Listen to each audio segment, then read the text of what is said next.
ang solo career na heartthrob na si Andres Mulak.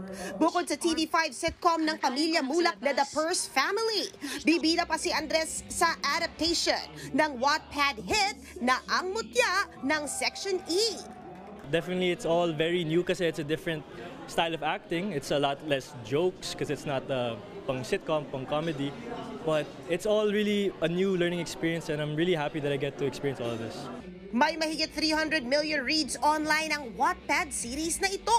Gaganap dito si Andres bilang si Kiefer at makakasama niyang ang up-and-coming actress na si Ashton Olvega bilang si JJ.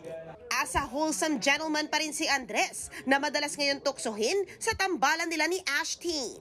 It's a blessing talaga and I get to work with a very talented person that is Ashteen. I still have to keep it professional because she's a great actor.